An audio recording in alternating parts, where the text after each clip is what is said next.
स्वराज्य या महाराष्ट्रात निर्माण व्हावं म्हणून महात्मा फुलेंनी त्यांच्या विचारांची पेरणी केली. राजर्षी शाहू महाराजांनी कोल्हापूर संस्थानात छत्रपती शिवरायांसारखंच सर्वसामान्यांचं शेतकऱ्यांचं राज्य निर्माण व्हावे यासाठी त्यांनी विविध प्रयोग केले.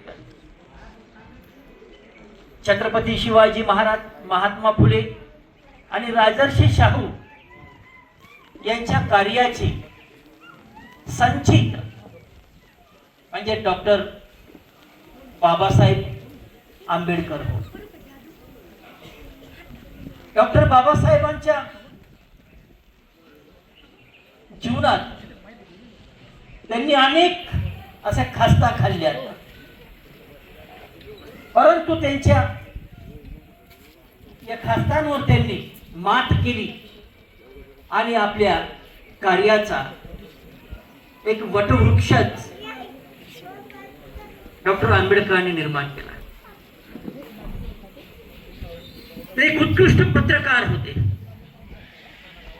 त्यांची पत्रकारिता ही समाजहितासाठीच होती. राजर्षी शाहू महाराजांनी त्यांच्यातील पत्रकारितेचे गुण ओळखले आणि पत्रकारितेसाठी त्यांनी आर्थिक मदत केली आणि बाबासाहेब आंबेडकरांनी मूक नायक हे साप्ताहिक सुरू केले. मुकम करोति वाचालम हे तर त्याचे शीर्षक होते.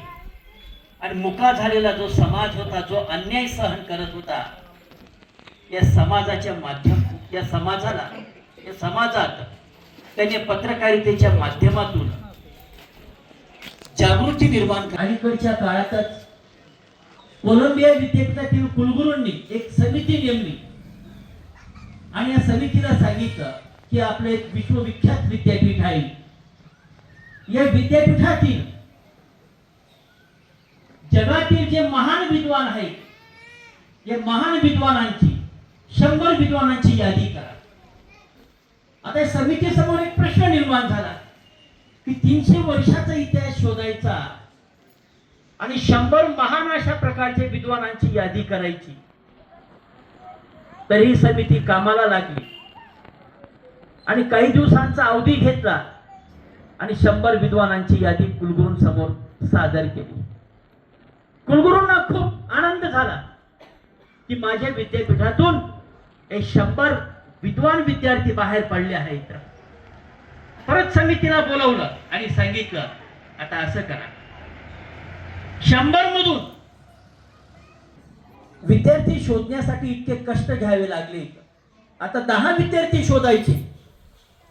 परत समिती कामास लागली,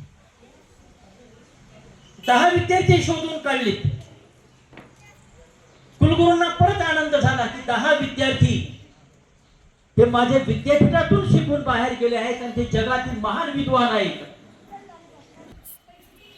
की जे 10 विद्वान आहेत यांच्यापैकी आता मला जगातील महान असा एक विद्वान शोधून काढा. 10 विद्यार्थ्यांमधून समितीला चक्कर यायला लागले. 100 शोधले,